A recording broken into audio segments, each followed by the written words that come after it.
Is ek aan die woord? Ja. Ja, ek wil eintlik nie vir julle klomp dinge vertel nie. Ek wil eintlik maar vir julle 'n bietjie vermaak ook, hopelik. Toe ek nou dink oor inheemse plantgebruik, die gebruike van plante, toe dink ek met myself waar het begin. En eintlik het dit baie vroeg in my loopbaan begin, want ek het op Stellenbosch 'n M gedoen. Toe graaf ek nou die M uit, in Afrikaans geskryf. Die jonger mense sal nie eens weet dat daar was geen rekenaars daai tyd. Hierdie ding is getik op 'n tikmasjien. En as jy nou 'n prentjie in jou teses wil hê, dan moet jy hom inplak. Dis voor die dae van digitale kameras en alles, jy moet gom. Jy gaan eers apteek toe, dan laat jy jou 'n foto ontwikkel en dan plak jy hom in. Maar hierdie teses van my het gegaan oor die keurboom. En ek het die keurboom genus hersien, 'n nuwe subspesie beskryf. Maar ek was altyd geïnteresseerd in die gebruike van plante. So dis hoekom ek hom gekies het. Want ek het bosbou studeer op Stellenbosch.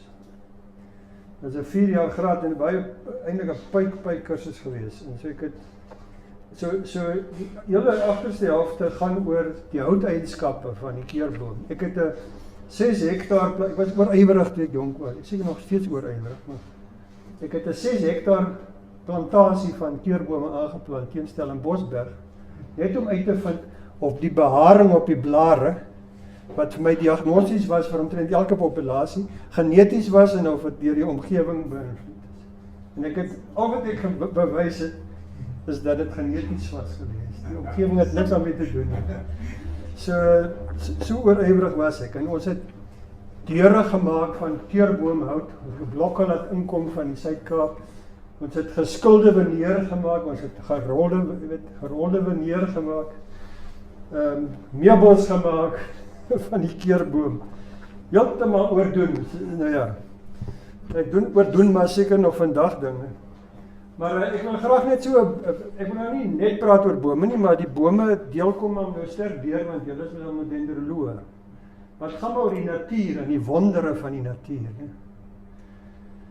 Hier in die wêreld is almal seker om die bosveld trek vir julle. Die Kaapse woude trek vir my, die altyd groen woude van die Kaap, waar ek groot geword het. So ek is eintlik 'n oorywerige tuinier ook. So dit gaan met gebruike, so ek kweek in die somer my eie groentes en waterblommetjies in my. Dit is 'n fantastiese plant om te kweek in jou visdal. Ons maak gereeld waterblommetjie breed en so. Volgende. En dan gaan dit oor die mooi ook, né? Nie net die wêreld is nie net funksioneel nie, dit is wat drama mooi ook. En dis nou blomme uit my tuin. Die redelike verskeidenheid blomme. Wat is dit daar links bo? Dis ou Engelse rose. Dis David Austin rose. Hulle hou nie lank nie, maar hulle het 'n fantastiese reuk. En dan daglilies en so. Okay, so hier is nou 'n opsomming van en dit moet altyd as jy nou 'n professor is, dan moet jy nou maak of jy alles weet. En hierdie is nou die terme wat gebruik word vir ekosisteemdienste. So die plante gee vir ons dienste. Ecosystem services. Lynn, can you, is it okay Afrikaans? Anyone that wants me to speak English rather? Ek kan 'n redelike goeie gebroke Engels praat. So as ons nou kyk na die wondere van Suid-Afrika, is dat dit eerstens geografies baie interessant is, want ons het hierdie fantastiese diverse flora, né? 21,000 spesies in Suid-Afrika alleenlik. En so 65% van die plante kom net in Suid-Afrika voor, nêrens anders nie. As jy vir Bram glo, 2100 bome, uit nou die groot struike en die houtagtige rankers ook ingesluit. Ek het nou nie daai boek saamgebring, ek sal dit wys nog.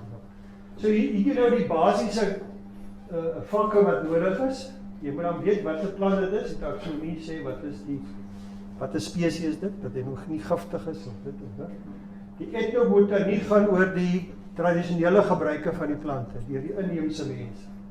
En dis die fokus van my laaste deel van my loopbaan was om die kosbare inligting oor die gebruike van plante neer te skryf. Want dit is nie net spesies wat kan uitsterf nie, dit is ook die kennis rondom die gebruike van spesies wat kan uitsterf. En veral in die Kaapse area, die Khoisan area, is dit nogal krities, want 'n geweldige endemisme, en die ou mense gaan dood en die jong mense stel nie meer belang nie. Hulle gaan apteek toe as hulle siek raak en kry vir hulle pille. Of hulle gaan winkel toe as hulle honger raak. Hulle gaan nie meer geld hê nie. Dit is die ekologiese belang. So hier is al die verskillende aspekte van die gebruike van plante. Simbole en ontwerpe en toerisme en tuinboukunde en inheemse kookkuns. Al daai aspekte is van belang. So ek het nou vir baie jare van my lewe elke oggend 3 uur opgestaan en boek geskryf. Tot 9 toe as ek moet begin klas gee. En ek het 2 reekse boeke. Ek was lid van Brisa Publikasies, by van julle weet dalk van Brisa, wat onlangs verkoop is aan Jonathan Ball Publishers. So, maar hulle het die Brisa handelsmerk of imprint behou vir hulle natuurboeke. So hulle het gesoek vir 'n versameling natuurboeke en dit het Brisa uitgekoop.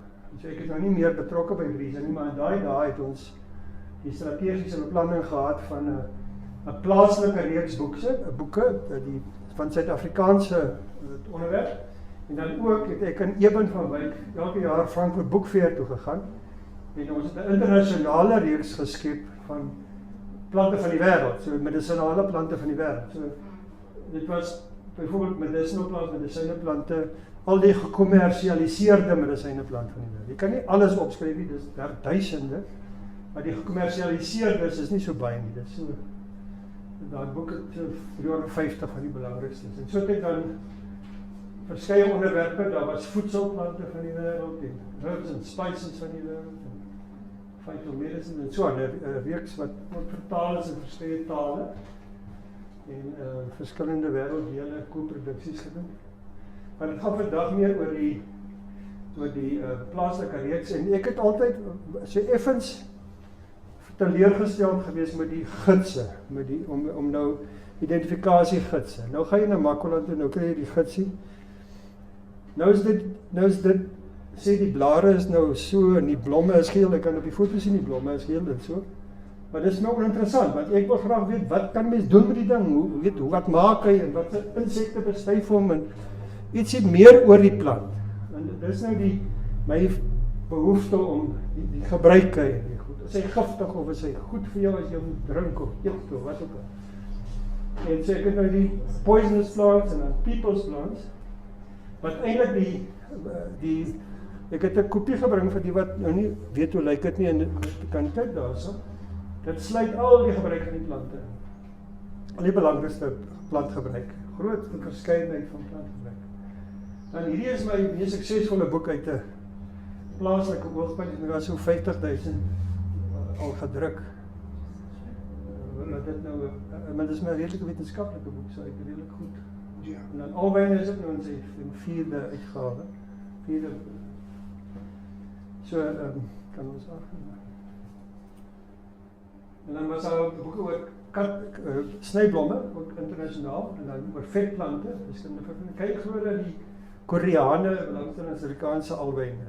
Die Koreaanse uitgawe van alwyne van Suid-Afrika. Ek staan dalk in die pad. Ja, volgende. En natuurlijk, dan kom ons by die tuinplante. Nou hierdie is 'n baie nuttige boek, ek weet nie of jy ken van hom nie. Dis Hugh Glenn se boek oor cultivated plants. En dis eintlik die enigste volledige boek oor alle uitheemse plante wat in tuine aangeplant word. Die onlangse boek van Elsa Poorie en haar medewerkers, fantastiese boek oor die inheemse tuinplante.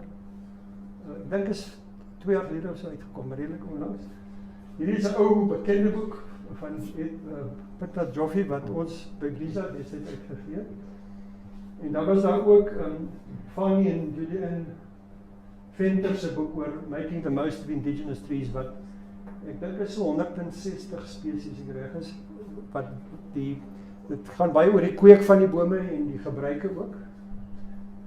En dan het ons, hierdie is 'n later boek van Braam, gaan oor die uitheemse bome.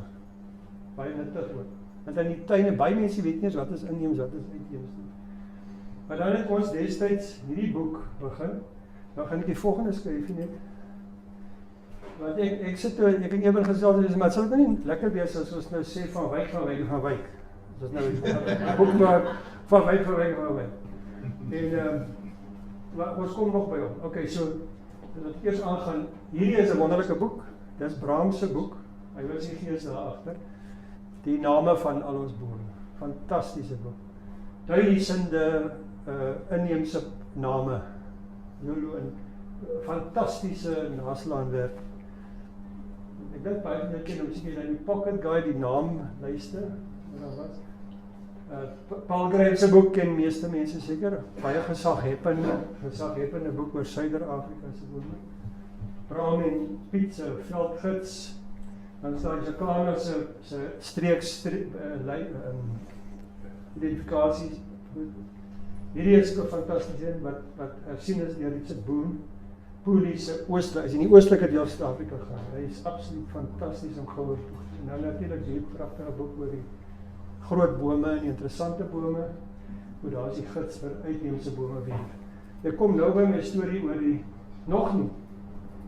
As dit kom by die gebruike van bome, ek het hierdie boek saamgebring vir die wat dit nie ken nie. Suid-Afrikaanse hout. Ongelooflike produksie van die gebruike van ons inheemse houtsoorte. Die pragtigste hout, die pragtigste greine wat dan en die puitproduksie. Julle kan gerus kyk die wat belangstel. En dan natuurlik die oor 163 spesies, almal inheems, die gebruike van daai bome. En dan die volgende. Nou kom ons by historiese foto. Ek lyk nie meer so nie.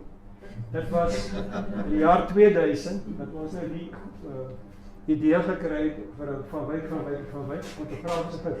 Die rede vir die fotografiese gids was Piet van Wyk het die mooiste foto's geneem. Want hy was mos in die Kreelwoudtuin. En hy het daar in daai landskap baie van die bosveldbome het mos nou hulle baie kenmerkende vorm. Dis wat die ouens frustreer in die Kaap, dis hoekom jy nie van die Kaapse woud hou nie. Want daar's nie daar bo is blare en jy weet jy kan nie eintlik die boom sien nie. Dan moet jy nou 'n punt 2 vat en of jy 'n blaartjie afskiet dat jy kan sien wat dit is. Of as jy weet hoe lyk die bas dan gaan jy op. Maar dis hierdie fantastiese Afrika landskappe en hy het hierdie pragtige groot formaat foto's gehad van al hierdie bosveldbome. Hy sê nou kom maar die klem net dan op die Brahms sal die name uitsorteer. En Piet sal die mooi foto's voorsien en ek sal die gebruike uitsort. En dit is die gedagte gewees agter die boom. Die plan, 'n boek. Die boek het nie baie goed gedoen aanvanklik nie. Ek dink die produksie was al nie wat wonders nie. Ek was bietjie beter later, hulle het 3 herdrukke gesien. En nou is daar weer 'n herdruk en ek het hulle saamgebring. Hulle het verlede jaar verskyn. Dis nou 'n groter formaat om meer sal ek maar sê reg te laat geskied aan Piet se mooi foto's, want dan is dit 'n bietjie groter. Dis 'n bladsy per spesie en hy's in Afrikaans en in Engels. En julle kan kom kyk as jy die wat belangstel. Kyk dan die volgende skyfie is nou seker dit is so 300 van die mees belangrike bome, sluit ook uitheemse in. Soos jacaranda en die silkie ook Curvillea en so voort. En dis nou eintlik een van die eerste boeke wat nou onder die Brisa imprint by Jonathan Ball geproduseer is. Okay, so dis die volgende. Ja, die boek gaan oor die kosgebruike, word gelys vir al die bome en dan die houtgebruike. Dis die Suid-Kaapse wat dit ons die veilings waar hulle die inheemse blokke verkoop. Stinkhout en geelhout en al daardie wat op 'n volhoubare manier geoes word. Dan het jy die brandhoute en so aan al daai gebruike word in daai boeke aangevoer. Maar die waarskynlik die nuttigste boek as dit kom by mense wat in gebruike van plant belangstel is hierdie ene wat die eerste keer in 2000, die jaar 2000 verskyn het. My vriend Nigel Gericke, hy's nou in Switserland, mediese dokter, baie briljante ou, maar ons het dit nou opgedeel in 3 dele: kos en drank, en health and beauty en skills and craft. So dit gaan oor die kosgebruike, al die verskillende kosgebruike, die medisinale gebruike en dan die nuttige crafts, praktiese gebruike van die plante. En dan is daar 20 hoofstukke, en elke hoofstuk kry eintlik 'n oorsig van die literatuur oor daardie onderwerp. En dan behandel dit die belangrikste plante binne elkeen van die kategorieë. So as ons kan aangaan. 700 spesies, 900 foto's, meestal my eie foto's en dan 'n redelik omvattende literatuur verwysings.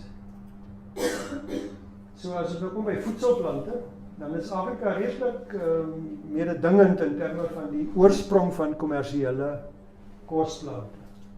Terwyl as jy nou in Australië gelyk was, Aborigines, ek weet nie wat hulle geëet het nie, maar so Afrika is redelijk goed, hier lê die grootste diversiteit, dis meestal, hulle kan seker voorspel, vrugte, tropiese vrugte. In elk geval, dan die koffie natuurlijk, ons kontinent, het seker die belangrikste van al die voedselplante, verreweg belangriker as tee en enigiets anders. Hulle sê, die aanspraak dat dit net petroleum is wat 'n belangriker natuurproduk is as koffie, is 'n bietjie oordrewe, dink ek. Want jy moet nou al die koppies koffie wat in die wêreld verkoop word, is 'n waarde bepaal, dan is dit dalk bietjie meer. Maar in die praktyk werk dit mos nou nie so nie. Dit gaan mos oor die groothandel van nie. Die groothandel is nou nie so groot nie. Maar ek het baie kontakte met Ethiopië en dit is 'n absolute wonderlike plek. En dit natuurlik die gebruik om die koffie, jy drink nie sommer net koffie nie, daar is 'n ritueel, daar is 'n koffieseremonie.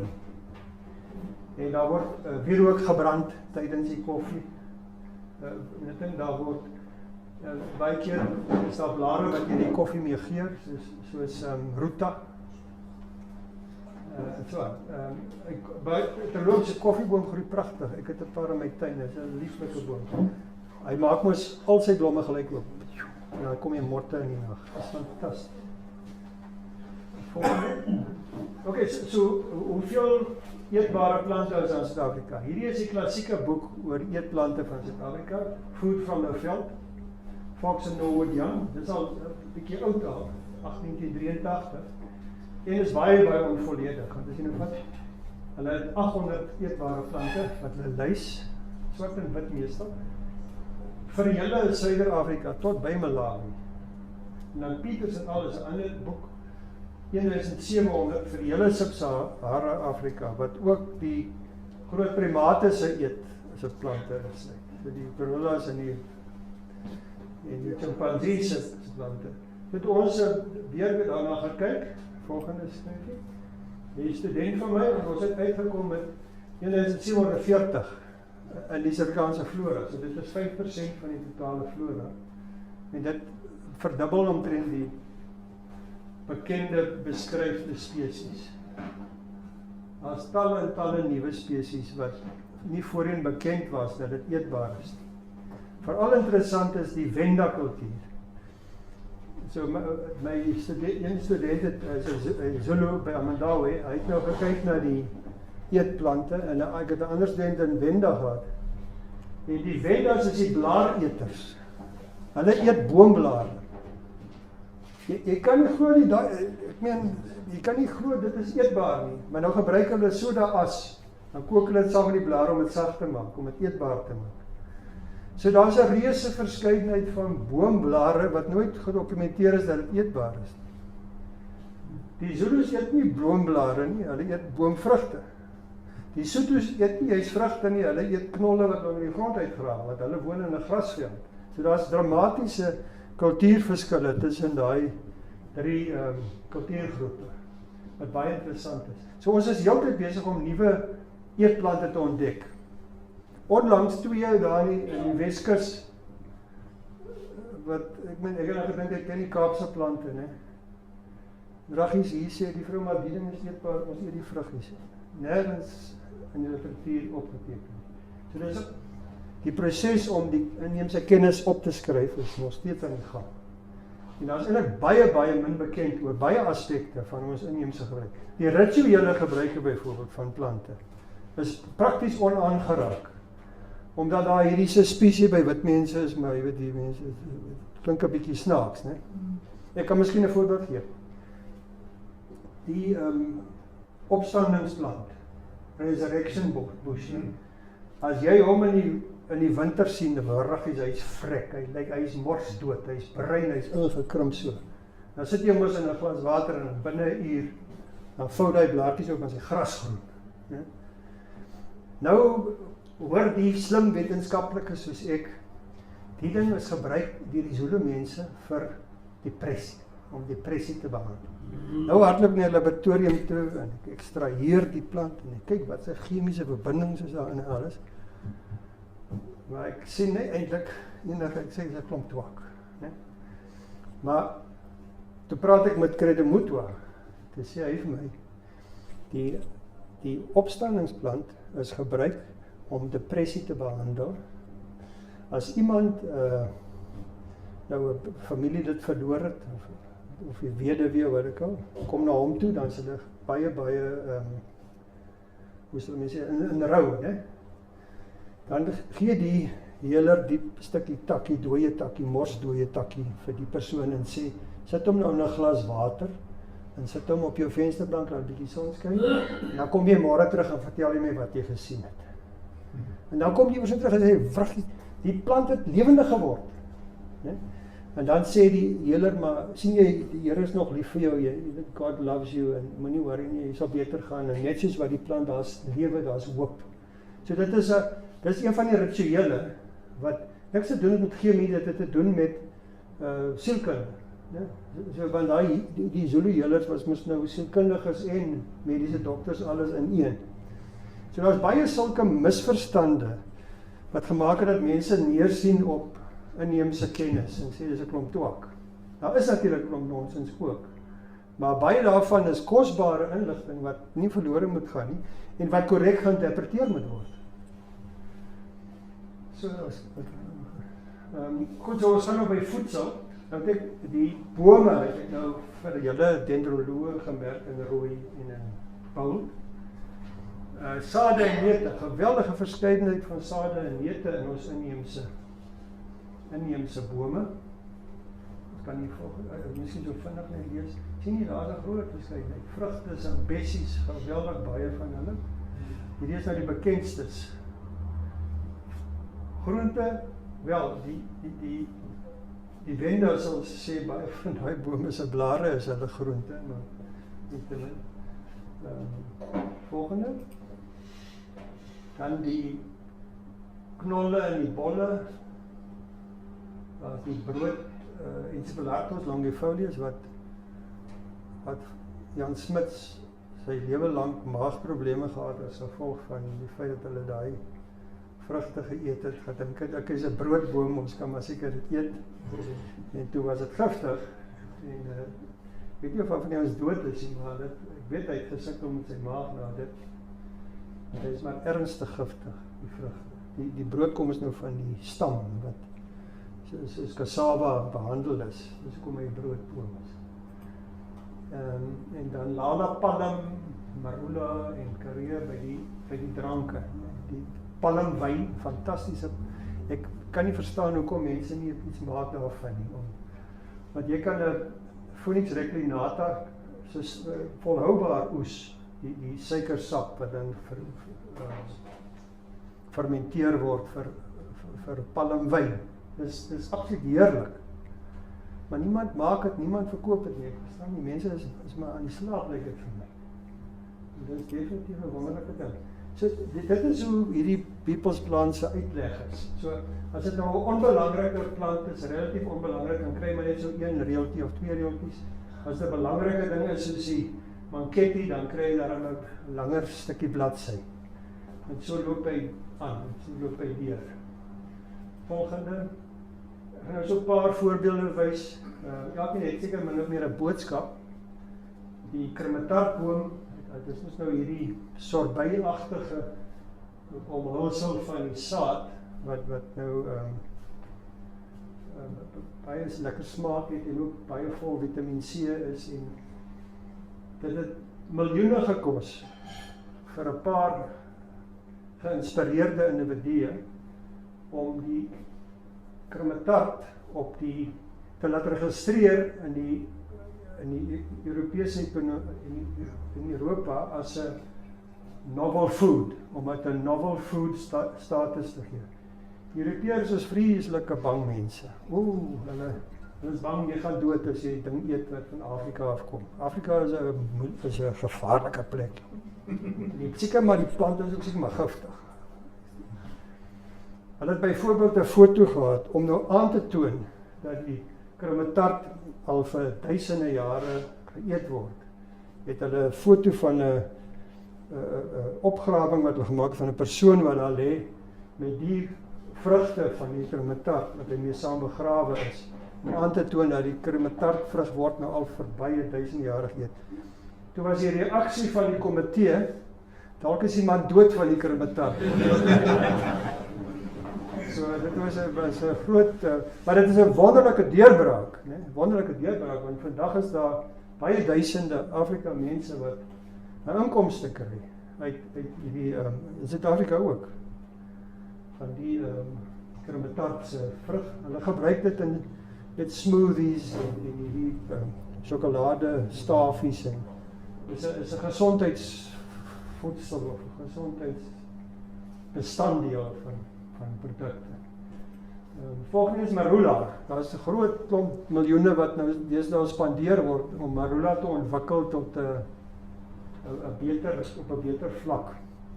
Veral die saadolie wat verkoop word as 'n kosmetiese olie. En weer eens, ek meen marula bier of marula wyn, mens moet eintlik sê wyn, is maar 'n wyn.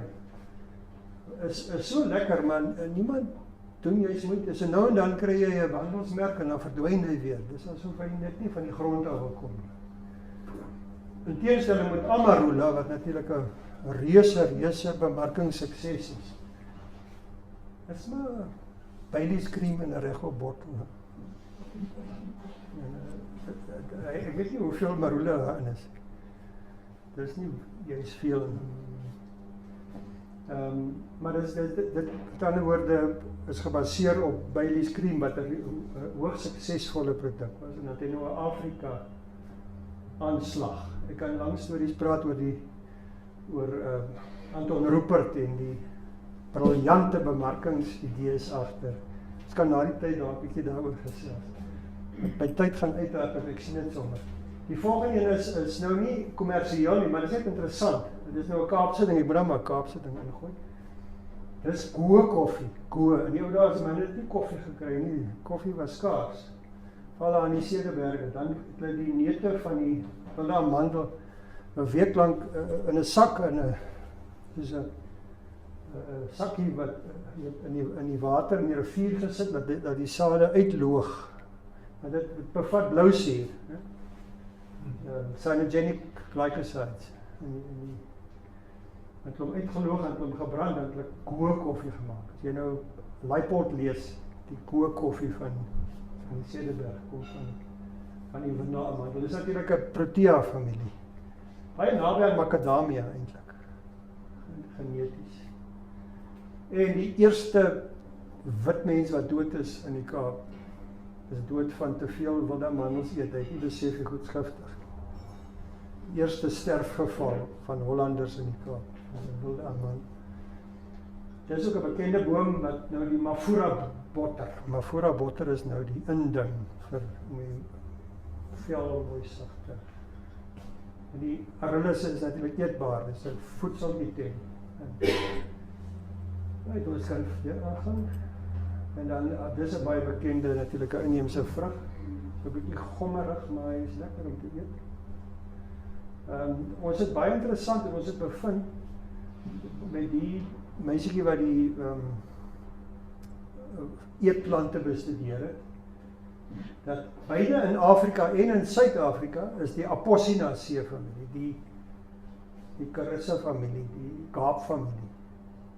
het die grootste verskeidenheid van eetplante. Mense nou dink dit sal die peulplante wees of ander families. Nee, dit was verreweg die meeste eetplante in Afrika kom van hierdie familie af. Wat ook, ironies genoeg, die meeste gifplante bevat. Sê die Nerium oleander, die salonsroos is dodelik giftig. Daar is baie dodelike giftige plante.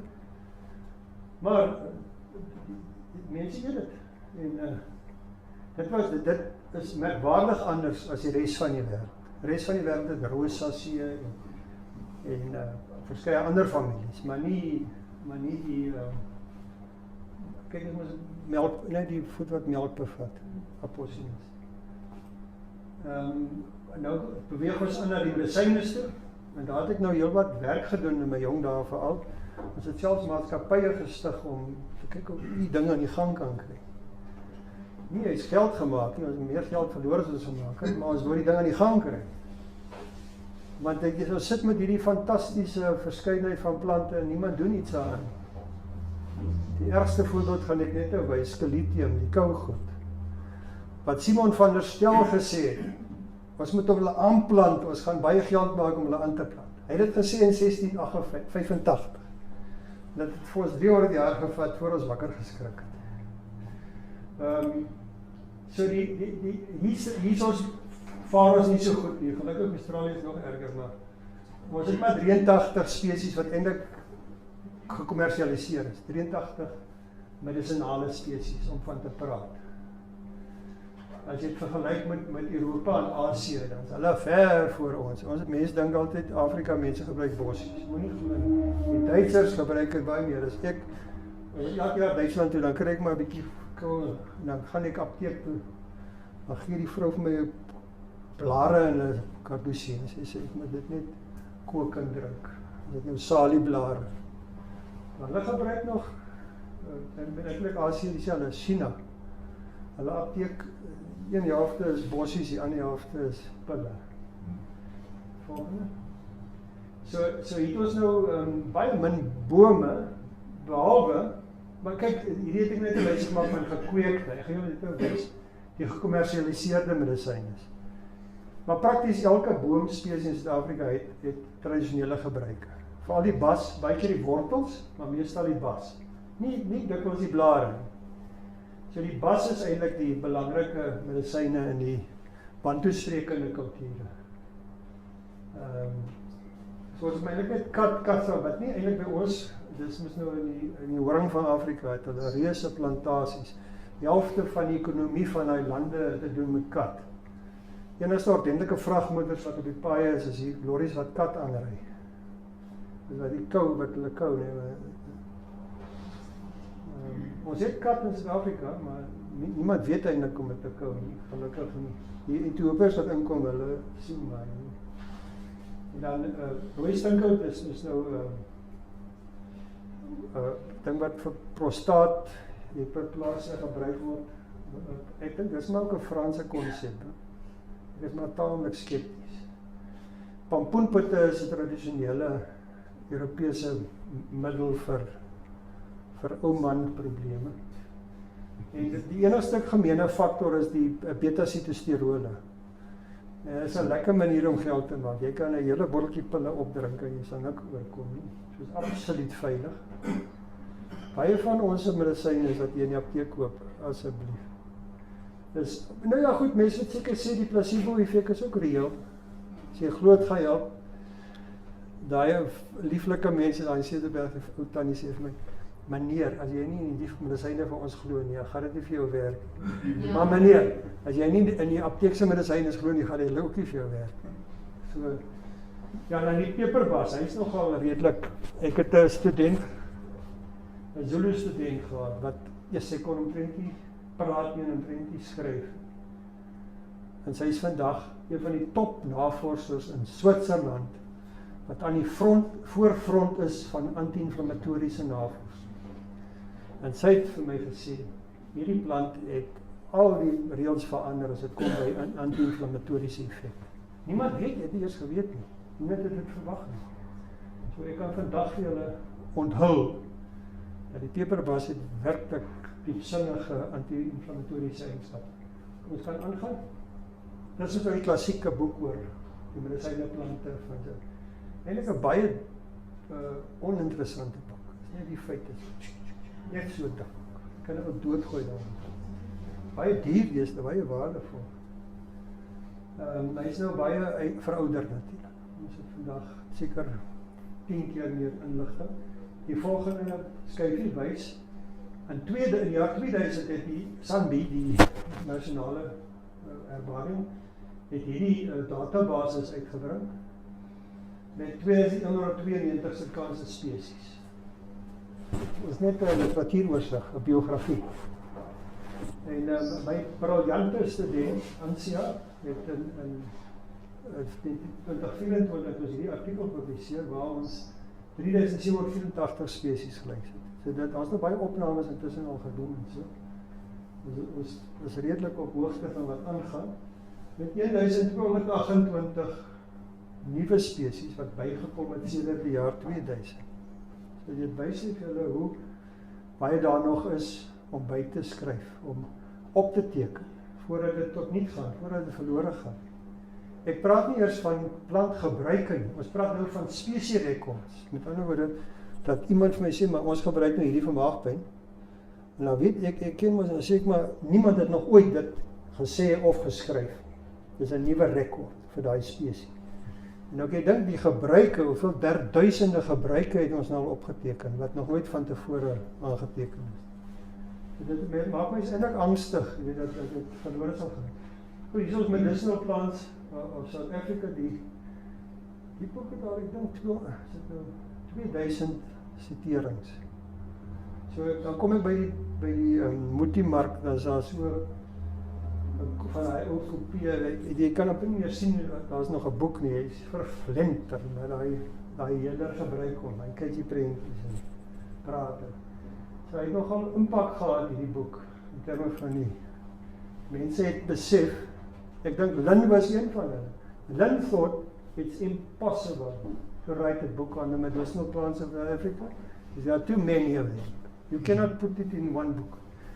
And then she went to the multi-market, because she's an expert on the female plants, the female health. And then she came to me and said, everything she saw in the market was in the book. She was quite surprised.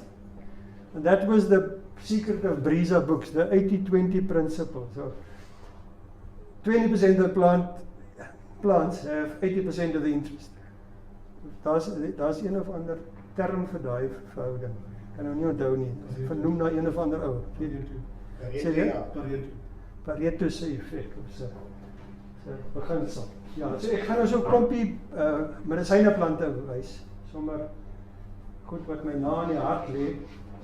Boego byvoorbeeld, Agathosma betulina, dis die Cederbergse boego, rondeblaar boego, wat 'n fantastiese drankie maak, 'n fantastiese boegebrandewyn, as jy nou Huguenot boegebrandewyn in die hande kan kry. Of maak dit sommer self, koop jy op boegeblare en gooi dit op vodka. Dis my verwelkomingsdrankie by die huis. Ek meng dit met helfte limonade en helfte tonicum.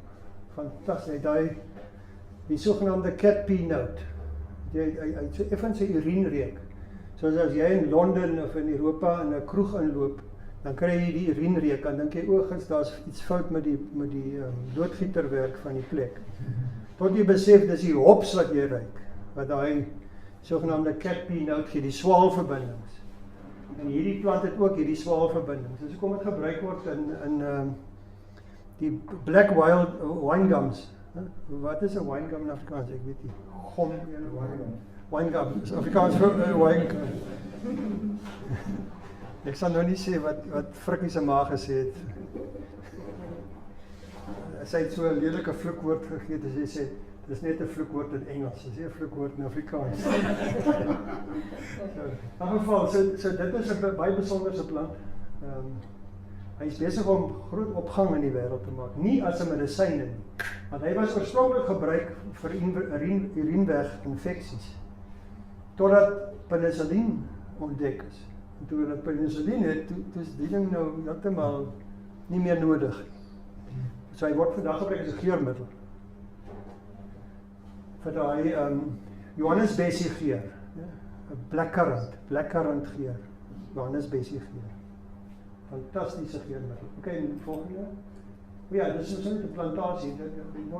Die kweek van die boege was 'n reuse uitdaging en dit is intussen uitsorteer. Daar's geweldige fluktuasies in pryse. Ek maak my eie boeg brandewyn hoor. Jy is nie seker op want jy wil die ronde blaar hê. Jy wil nie die lang ovaalblaar boeg hoor. Hy kan potensieel giftig wees. Hy bevat polygon. Alwyn baie bekend sedert die dae van Alexander die Grote. Dit was dit van Alexander die Grote se belangrikste strategiese produkte.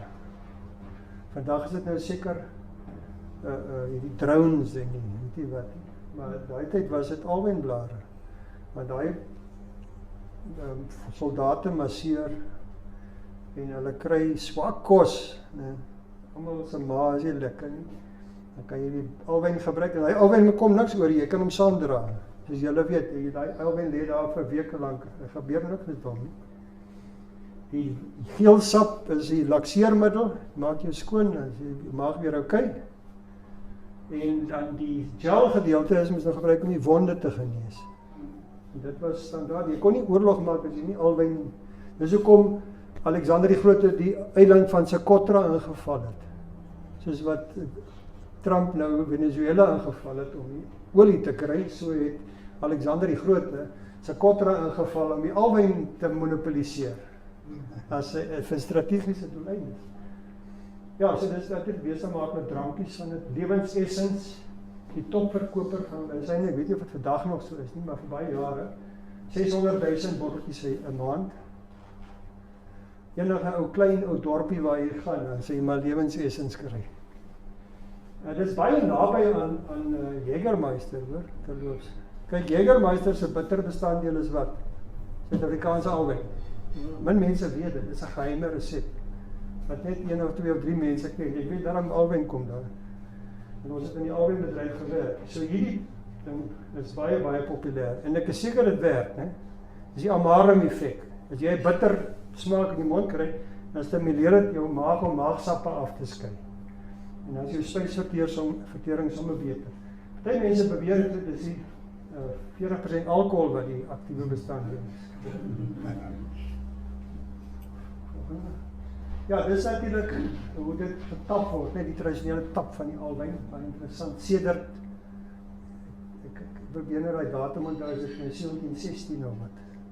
61. Dis 17 ja, staan dit. Okay. Want jy moet dorings hê, anders kan jy nie so 'n hoop maak. Die dorings hou dit aan mekaar, verstaan? En dan is daar nou in die ou dae velletjie, deesdae is dit plastiek onder en dan druppie sap daarna word gekook en dan vorm dit die aloe lamp of aloe klonte. Hier is die eerste plantasie van alwyn. Daar's meer en meer plantasies omdat dit soveel makliker is met 'n oes as die plante in rye staan. Jy kan met 'n vragmotor inkom, jy kan as wat jy nou hier in die veld tussen die klippe en die dorings oes. Kyk, wat is die volgende? Wilde als fantastiese ding. Ek dink onderontgin in terme van sy potensiaal as 'n kyk, die soetos gebruik hom so. Dan ons hier so wys, ek kan met jou Japaneese vriend. As jy nou verkoue kry, dan sit jy 'n pleisie van die blare in jou neus gate. En dan as jy asemhaal, dan gaan daai Flujoun en daai essensiële olieverbindings gaan in jou longe in en dan help dit vir jou. Amper soos Vicks tipe van effek. So pyndodend, verseker dat hy analgeties as jy maagpyn het, help dit vir jou ensovoorts. Natuurlik tradisioneel ook wurms. Dit is die eerste plantasie van 'n lae Flujoun kloon. Flujoun is die aktiewe bestanddeel wat jy ook in salie kry. As jy salie vir vleisgeregte gebruik jy maar salie. Jy moet net nie te veel gebruik nie, want dit bevat Flujoun. En Flujoun is wat gemaak het dat Van Gogh nie meer so lekker geraak het nie. En dan het hy begin kolletjies. Pointillism is skynbaar 'n neeweffek of van die oormatige gebruik van Flujoun deur die goedkoop absint wat hulle gedrink het. Dit is skynbaar 'n werklike fisiese effek dat jy kolletjies sien. Kyk, dit is 'n neurotoksine, dit tas jou brein aan, so nie te veel absint drink nie. En dis hoekom ons het destyds, jy sê drugs het na my toe gekom, want ek het mos nou chemiese kenmerke gebruik om plante te klassifiseer. Toe ek vir hulle al daai Lennense medisyne, sy natuurprodukte, sy kwaliteitskontrole gedoen. Daai tyd was dit met HPLC en met TLC. En toe ons later besluit, maar toe SA Drugs besluit, hulle gaan nou 'n inheemse nuwe produksreeks skep. Dit was Healer's Choice. So ek was betrokke by die hele proses van Healer's Choice, maar toe SA Drugs moes ontbind. Dis vandag Pharmacare, 'n stuk van hom is Pharmacare, die res is nou weer ander maatskappye. Maar dis die eerste keer wat hulle als eintlik as 'n handelsmerk verskyn het. Dit is by Gouda, waar jy nou Gouda se berg herken. Volgende. Duivelsklou, wêreldbekend, wêreldberoemd, omdat daar in die 60er jare 'n kliniese proef gedoen is wat bewys het dat duivelsklou 'n lae rugpyn verminder. Dit is ook vir die tradisionele gebruike. Dit is ook 'n bittertonieke. En die spier, die ons wat is bodybuilding?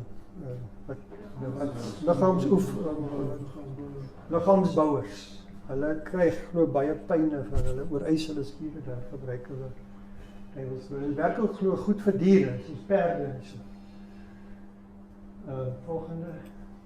Wel, dit was die heel eerste eksperiment, dis ook daar by Gouda, wat ons die goed aangeplant het. Heel goed gewerk, maar het is goedkoper om dit in die natuur te kry.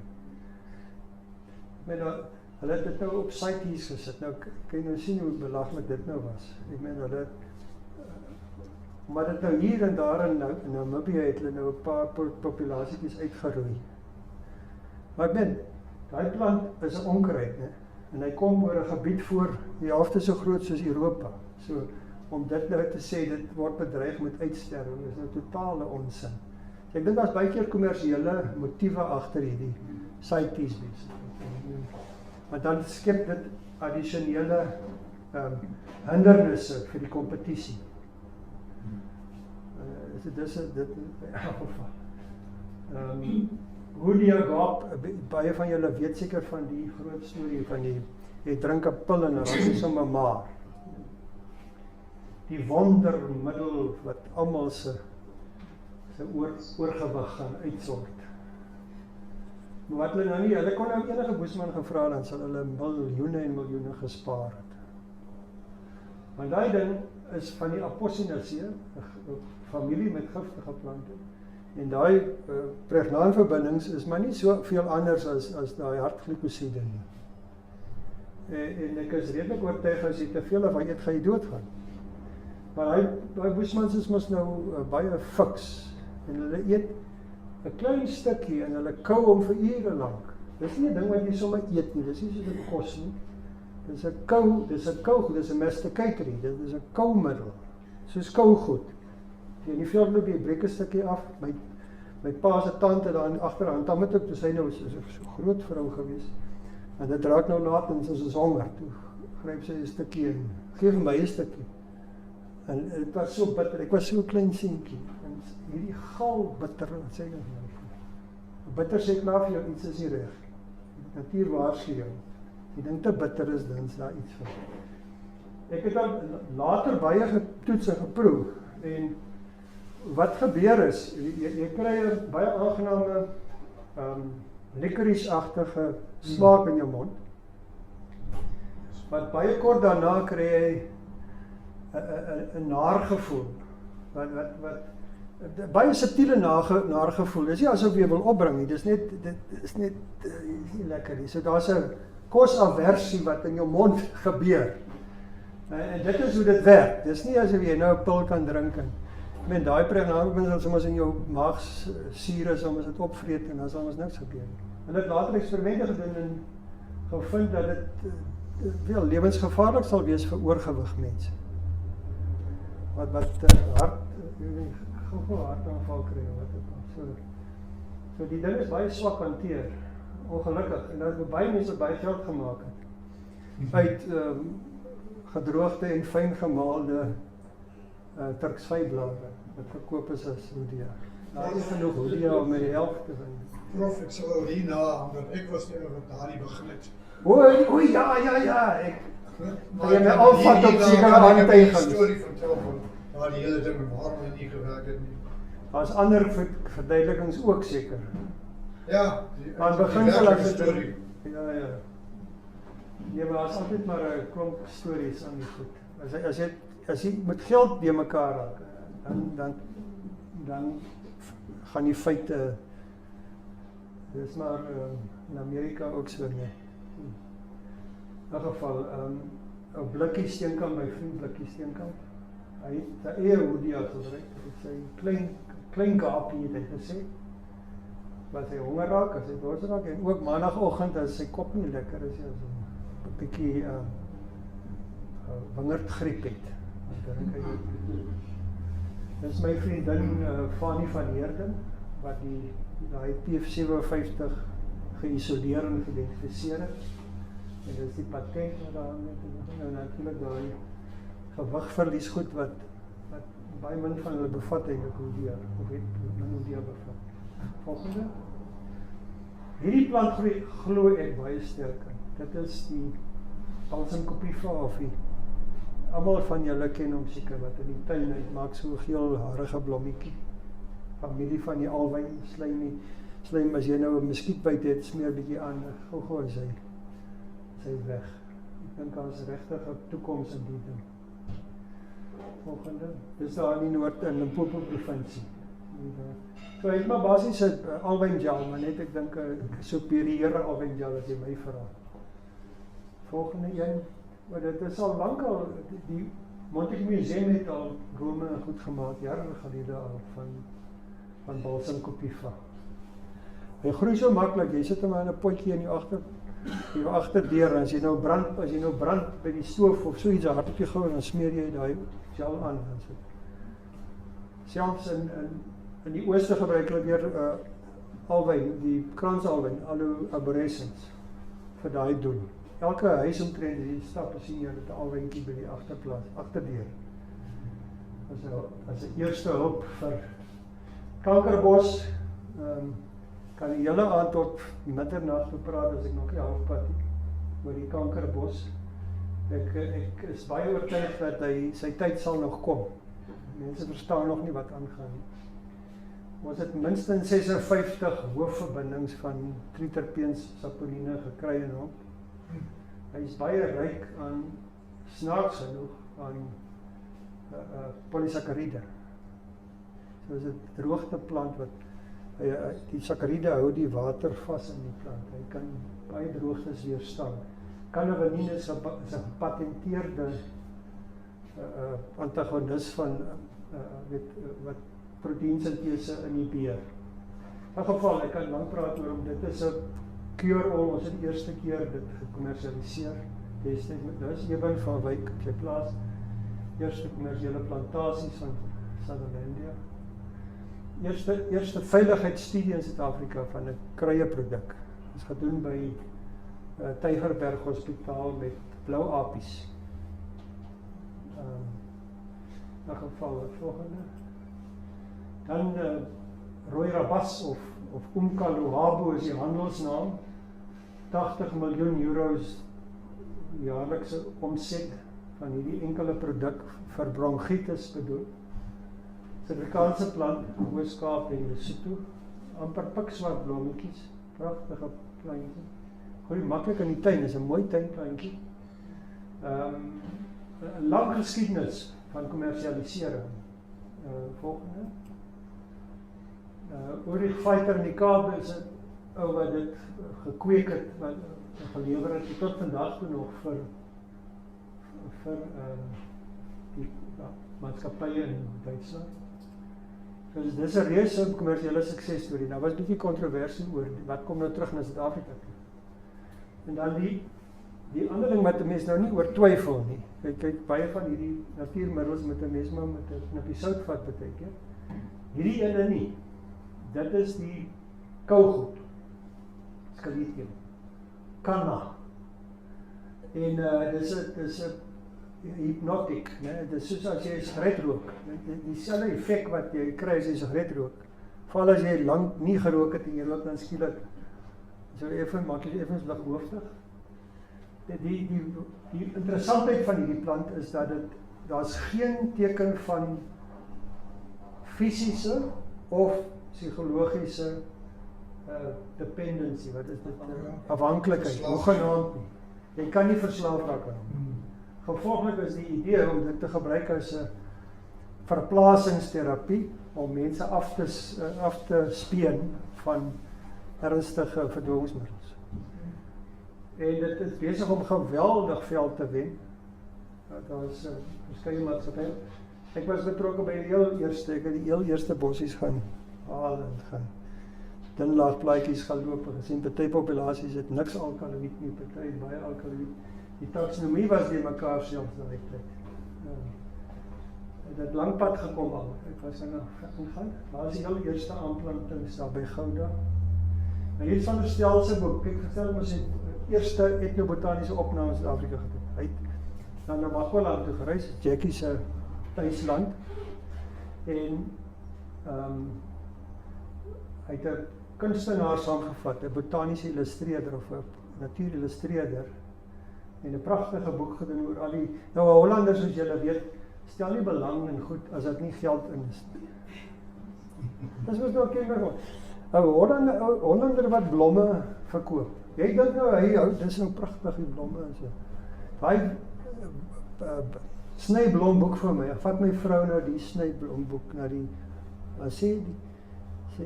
sê die ou vir, maar jy verstaan verkeerd. Ek stel niks belang in blomme nie. Ek is 'n besigheidsman. Ek verkoop blomme. Ek gaan nie oor mooi blommetjies. So, Van der Stel het nou nie gedink dis omdat dit so mooi is, gaan hulle dit nou teken nie. Hoekom ek dit sê is omdat daar eintlik geen inligting is. Hy sou seker later die inligting bygeskryf. En inderdaad Valentyn het later wel meer inligting gegee. So prakties al die plante, moet ons nou raai waarvoor was dit goed. Is baie fascinerend hoor. Daar's een van die euphorbias wat in die Olifantsriviervallei groei daar by Klein Willem. Oom Oom Dali, hy vertel vir my. Want nou is hierdie ding pragtig geïllustreer in Simon van der Stel se boek. Nou vra ek myself, wat op die aarde kan jy nou moet doen met ding? Hy's waarskynlik redelik giftig. Wat kan mens maak met hom? Toe oom Dali my die idee gegee. Hy sê as toe hulle as kinders was, dan groei daar op die skoolgrond, dan hoor 'n stukkie, dan loop jy agter hom en dan maak jy sy broeksak oop. Dan drup jy daai melksap in sy broeksak. Dan plak hy broeksak toe dat hy nooit weer sal oopgaan. So, dit was die, en toe sê oom Dali vir my, dit was die Boesmans se gom waarmee hulle die pylpunte aan die pyle geplak het. So dit was die superglue van 1685. En dis hoekom dit geïllustreer is. Dit is baie fascinerend hoe mens geleidelik, om meer jy nou weet, dan kom jy agter en maak jy die koneksies en sien jy, maar dit is natuurlik die rasionaal daar agter. In elk geval, so hier is 'n ding wat ek geen twyfel het. Ek het nou nie Van der Stel, maar hy skryf 'n hele bladsy oor hierdie wonderlike plant en ons kan profijt maak as ons hom kweek en so aan, maar niemand het dit ernstig opgeneem. Dit kyk hier. 1996 was die eerste tekens van dat iets gaan gebeur. Behalwe, dit is wel in die Kamiesberg geproduseer en ook daar net noord van Springbok. Want toe ons nou begin werk op die goed, toe gaan ons na Bergman se winkeltjie op Springbok. Want ons het gehoor hulle verkoop kougoed. Nou is hulle bang die polisie gaan kom, want hulle is nou nie seker of dit nou nie dalk 'n dwelmmiddel is en dan mag hulle nou sê ons kan ons 'n bietjie kougoed koop asseblief? Nou sê sy, kougoed, wat is dit? Tot ons nou later oortuig, ons is nie van die polisie nie, tot sy nou vir ons 'n bietjie kougoed daarom gekoop word. So daar kan hulle indruk kry op die skaal waarteen kougoed vandag geproduseer word, massief, dis in die Limpopo provinsie. En die anders naam is Zembring, jy kan dit Google en kyk, dis interessante stories. Daar is heel wat kliniese werk gedoen al, kliniese studies. hulle ontdek nuwe biochemiese weë in die brein deur gebruik te maak van skeletering. So dit is baie interessant. Volgende. Ja, nou kom ons dan maar uiteindelik by 'n bome kyk, een van die min bome wat nou kommersieel interessant is. Ons was ook die eerste wat dit gekommersialiseer het, die blare. Want die bas is maar, jy weet, die baie skade, dit is 'n skaars boom en so. En soos ek gesê, anti-inflammatoriese effek soos wat jy nie kan glo. Die peperbas, hy het 'n baie sterk pepersmaak. Die mense gebruik dit ook as 'n plaasvervanger vir peper. Die blare as dit maar sterk peper. So ek wil net wys, ek was besig met 'n projek om basse te bestudeer en basse op te teken, saam met 'n Russiese bas anatoom. Kan jy glo, jy kry mense wat net bas bestudeer. Nie die bas nie, die anatomie van die bas. Hulle skryf artikels oor die anatomie van die bas. So gespesialiseer, maar dit kan nou nuttig wees as jy nou wil vir forensiese redes, want van die basse is maar giftig, né? Jy kan mense doodmaak. En daar was ook al gevalle van moorde wat gedoen is met basse. Dan kan jy met 'n stukkie bas kan jy identifikasie doen. So forensies is dit interessant en ook die argeoloë vind dit nogal nuttig as hulle 'n stukkie bas in 'n uitgrawing kry, dan kan hulle identifiseer wat se boom dit is. So daar is darem 'n nut daarin. So ek net wys hoe gaan ons die ding benader. Hierdie is nou 'n voorbeeld van baie populêre Zulu medisyne. Albizia, volgende. En dis nou die snitte wat word gekleur en dan staan nou, hierdie is nou 'n snitdeelbas. So daar's die kurkbas, die buitenste laag, die retidoom, en dan kry jy nou die verskillende lae in die bas, die verskillende, en dis baie kenmerkend. Ons het ook 'n metode waar ons verskillende oplosmiddels gebruik in die kleur, met kleurkaarte kyk. Dan kan jy nogal redelik akkuraat bepaal dit, of dit of dit. Met daar is niks wat oplos in DCM in die spesie, byvoorbeeld. Sommige van dit sal dit nou bloedrooi wees, of bruin of so. En dan die poeier se voorkoms verskil dramaties afhangende van die bas. In elk geval, dit is net terloops. En dan kom ons laaste by die skills en die crafts, dis nou hout en dan vuurmaak hout en vuurmaak. So 'n paar skyfies wys daarvan. Ja, so dis is nou hutkonstruksie, tradisioneel oeroue gebruike om deur die Bantu-streekse mense om, en natuurlik ook die Nama mense het hakkiesdoring. Sisyphus micronata was die hout van keuse vir die rondehuise, die Nama rondehuise. Want hulle daai lat in die rivier begrawe in die modder, dat hy sag word, en dan is hy gebuig, en dan is hulle nou so. Ek het 'n foto van 'n Nama rondehuis, en dan maak hulle mos die maatjie van daai bissies, en dan as dit reën, dan swel daai bissies op, en dan is die hut waterdig, en as dit warm raak en dit raak droog, en die mense wil doodgaan van die hitte, dan gaan sit jy in daai rondehuis, want dan waai die windjie dwars deur die bissies, want dan het hulle nou gekrimp, maar as hulle droog word. Ek het selfs toe ek 'n kind was op Nieuwdwil, het die boere, baie van die boere het verkies om in 'n rondehuis te bly. Hulle het 'n rondehuis saamgebring as hulle die Oktober nagmaal gehou het. Ek het nog Oktober nagmaal ervaar in die Kaap. Op die kerkplein, die kerk staan daar 'n reuse, omtrent 'n plaasgrootte plek om die kerk, waar die mense nou uitgespan het vir Oktober nagmaal. En dan was daar heel party boere wat nog 'n rondehuise gedoen het. Ja, so dit is 'n voorbeeld van hoe dit die bladsye loop in People's Plants. Die grein van die houte word gewys en dan streking oor die houte, inheems en uitheems. Volgende. Ja, hier is die houtsoorte wat behandel word of wat uitgebeeld word in People's Plants. Kan maar aangaan. Hele groot verskeidenheid, pragtige, ons is dan die wonderlikste houtsoorte. Hierdie boek is een van die mooiste boeke wat ek in my lewe nog sien. Ek hou ook bietjie van houtwerk. Dit is 'n briljante boek. Stephanie Dyer was mos 'n groot brein wat hout kan identifiseer met anatomie ook met so snit. Volgende. Dan 4 Maart is ook interessant. Ek het nou in die sentrale Kalahari hier beleef. Wat hulle sommer gou maak hulle 4. Jy kan nie glo van hulle gaan daai. So jy het 'n leeuetjie, dat jy gaan jy 'n kippie daar en dan jy 'n draaisteeltjie en dan jy 'n friksiepin wat vasgemaak word daar met Grevia Rosenkiebos se bas.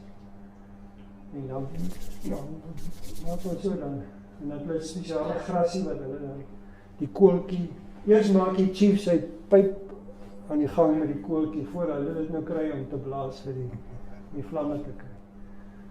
Daar is die leeuetjie en dan hierdie is 'n PDO wat donkie mis gebruik vir die as hy het ook die ander spesies van hout wat hy.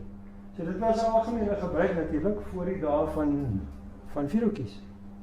Vandag gebruik ons vuurhoutjies.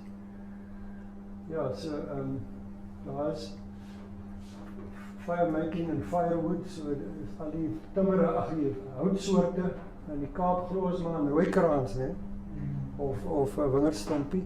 In hierdie wêreld is dit sekelbos of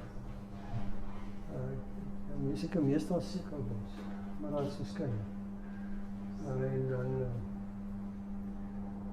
crafts, daar is ook nog verskeie handwerk goed. Ek het nou nie te veel ingegaan op hier, net om dit daarom ook effentjies te wys.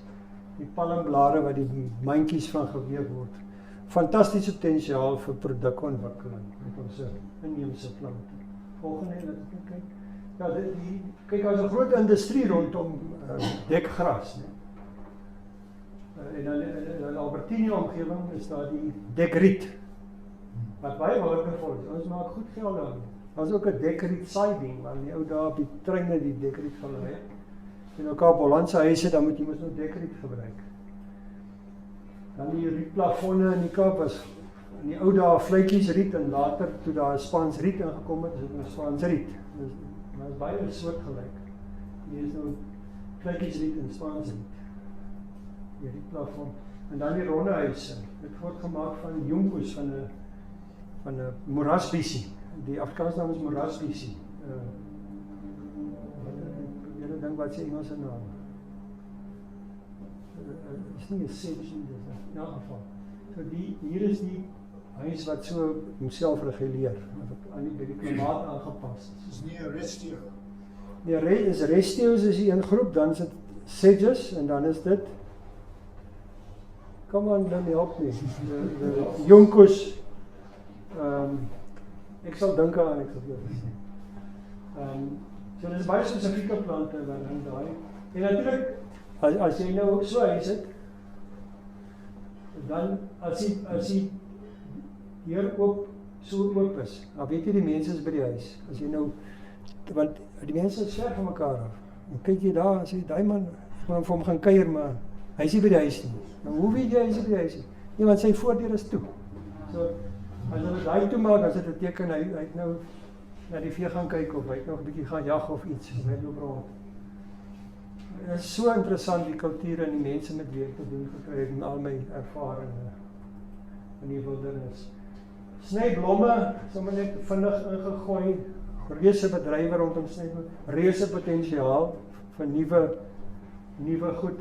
Ek het 'n student wat nou eetbare blomme bestudeer.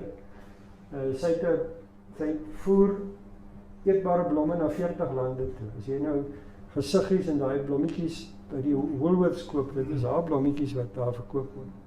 Reuse bedryf om blommetjies net vir versiering. Party mense eet dit, maar meeste mense is maar net vir die mooi, die krap het maar een kant toe. In geval. So volgende, dan minder opvallende goed, soos ekotourisme. Ek meen, ons land is 'n geweldige aantrekkingskrag van mense wat belangstelling in natuur. En ek is seker dat oor die jare in die toekoms gaan mense al hoe meer waardering kry vir die natuur, vir die Ek gaan elke oggend dan stap ek deur my tuin. Ek noem dit die ronde van Vader Kloete.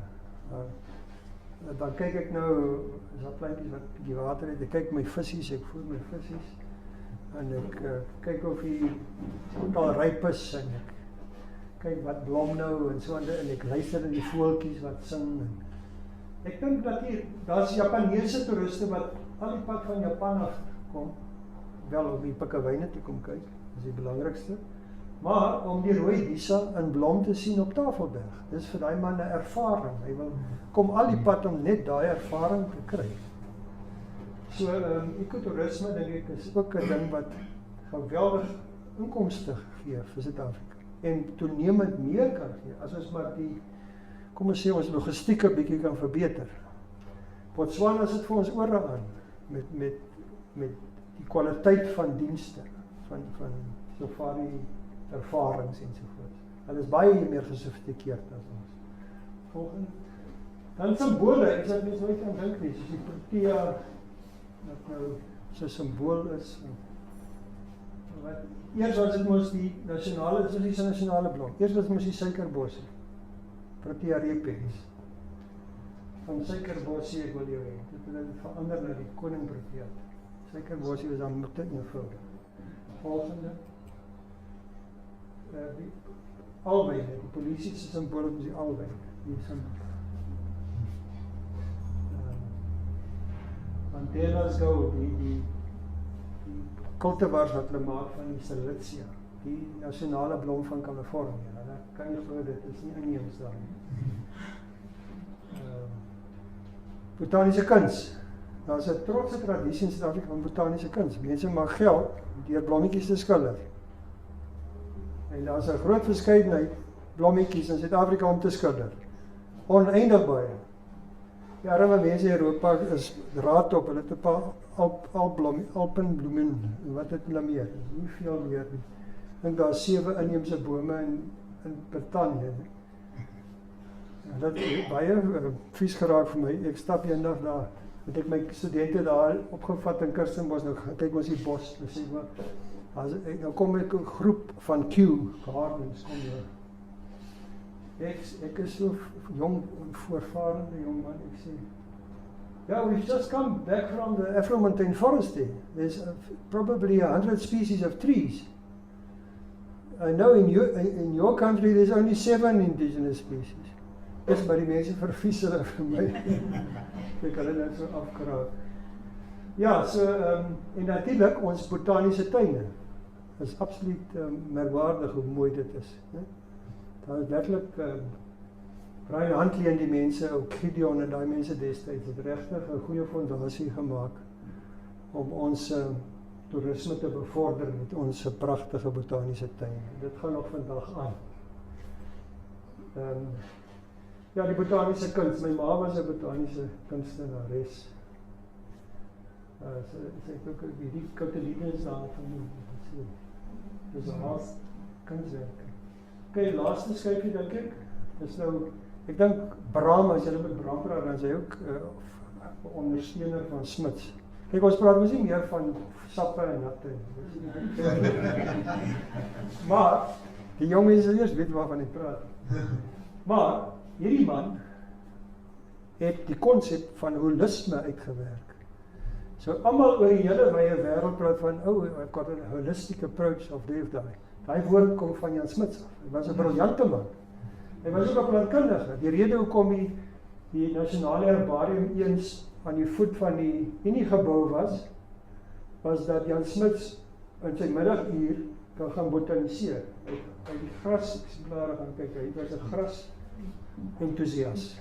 Wat ek nou nie is. Vir my is dit 'n bietjie vervelend. Maar so hy was 'n botanis en hy was nou 'n militêre leier. Hy was in die Boereoorlog en later en hy was een van die stigterslede. Het hy nie die voorwoord van die United Nations Charter geskryf nie. Briljante persoon, hè? En ek kom daar in Albertinia, daar so 'n hotelletjie in Albertinia wat ek altyd gaan eet. En dit ook lekker verskeidenheid pinotage. Maar toe dis daar op die muur is 'n kaart wat die Argus Die Cape Times. Die Cape Times het hierdie vol blad kaart. Kyk hoe koerante was mos eers groot geweest. 'n Kaart van Afrika met al die natuurprodukte van Afrika. En daar staan toe hierdie stukkie wat Jan Smit geskryf het in 1944. Our Tom commentaries in Africa today is to develop the heritage handed to us by many people and many nations. This continent, rich in untapped wealth, must be used for the common good if real progress is to be achieved. We can thus make Africa the continent of the future. So ek dink daar is baie waarheid daarin. As mense Europa toe gaan, ek meen Europa is relatief vervelig, sou ek sê. Okay, lekker kos, groot verskeidenheid kos en so. Maar dis nie, hoe gaan jou begin verveel, dink ek, as jy te lank daar bly. Terwyl ons hierdie ongelooflike natuur skoon het, die ongelooflike diversiteit van insekte en van voëls en van plante en van alles. Ek dink Afrika is 'n baie interessante plek. En natuurlik, as jy kyk na die bevolkingsdigtheid van Afrika, dit is baie laag, baie laag. Want dit sê vir my, Angola alleen kan die hele wêreld van voedsel voorsien, as dit net ontwikkel word. Die hoë reënval en fantastiese grond en so. So daar is enorme potensiaal. En mense wil graag glo dat al jou klein probleempies met die tyd uitgesorteer sal word.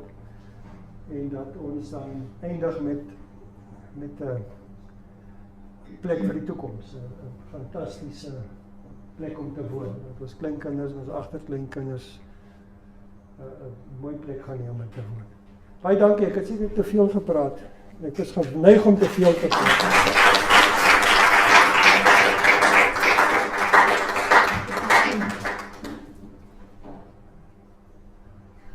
Stel vrae. Wat nou ek vra? Daar is een van daardie marathoners, die resurrection bush. Ja. Hy swaar, hy oes daar in die tuislande of die vorige tuislande. Ja. Dan word klein stukkies gedrug, geoes terug. Ja. Dan stuur hy dit na Switserland, maar hulle gebruik dit as 'n medisyne vir ietsie. O, So dit is ja. nie net hierdie ding waar jy vir iemand wys, jou lewe is beter. Ja, nee, Sandy van Vieren by Wits Ja. het antimikrobiale, antibakteriese toetse. Ja. En ongelooflik. Hy is 'n super antimikrobiale middel. So nee, ek wil dit nie, maar dit is spesifiek die bereavement ding. Die Ja. behandeling van bereavement. Ja, Dit dis was wel- nou nie chemies nie, dit was simbolies. Ja. Maar daar was ook 'n ander storie van wat ek het dit in van die boeke geskryf. Dit is ook hierin van die The Shadow of the Black-Shouldered Kite. Nee, van die ons is daar in die middel van die Kalahari. Ons het gaan kyk na die tradisionele gebruike van duiwelsklim. Wat daai hele Kalahari belowe hulle staan vol duiwelsklim. En jy gaan hom nie uitgeroei kry in 1000 jaar. Ek belowe. Maar in elk geval. Nou soos hier die middel nou het ons 'n tolk wat die plaaslike Bushman taal verstaan en dan kan hy dit sê in Tswana en dan die Tswana persoon kan nou weer Engels praat. Nou staan die vrou nou sê vir ons hierdie plantjie gebruik sy om die toestand van die blou valkie te behandel. Die toestand van die blou valkie kom by 'n baba voor, en dis naamlik dat die baba begin sy of haar armpies so spasties beweeg, amper soos die vlerke van die blou valkie as hy oor sy prooi hang. En as jy nou nie die babatjie behandel nie, dan kom daar vere uit op die babatjie se arms. Maar as jy die babatjie behandel met jy gee dit in en jy smeer aan, dan kom die babatjie niks oor. Nou toe vra my slim doktervriend, het die babatjie koors. So dit is met ander woorde, Afrika mitologie, wat die belangrike inligting oordra van hoe om febrile convulsions in infants te behandel. How to treat febrile convulsions in infants. Wat noem jy dit? Stype by babas. Koorstype by babas. Nou, dink net 'n bietjie hoe slim is dit. Daai voël, die kondisie van die voël, kom ek toe agter in Afrika mitologie beteken koors. Want voëls se temperatuur is hoër as ons. Voëls is by 40 grade, ons is hier by 37. Dus jy hoender voel as ons warm. Ons warmer as ons. Dis die een aspek. Die ander aspek is die vere, is mos, die Engelse sê goosevlees, ons sê hoendervleis. Jy kry hoendervleis. Hy verwys na die hoendervleis. So al die feite om daai belangrike boodskap van hoe om daai kondisie te behandel, is verweef in 'n storie, sodat dit nie vergeet word. En wat dit nog meer mooi maak, elke keer as daai mense in die Kalahari die blou valkie sien, as hulle wasie babietjie, as 'n blou valkie, onder die skade op die blou, sien dit herinner hulle aan die gebruik. So ek was heel wat te doen gehad met Manto Shabalala Msimang, wat toe minister was. Ek het met die kommissie goeders gedien daar, presidentsrotasie, wat ons altyd by die Tattersals gaan vergader, en sy het ons al van, bietjie, wat die Tattersal jou kan bied, en toe sê ek van, vertel ek van eendag die storie, toe sê sy, nou is ek am so skaam, want die Zulu vrou het altyd my gesê, ons moet kyk na die voëls, die probleem met die voëlsiekte.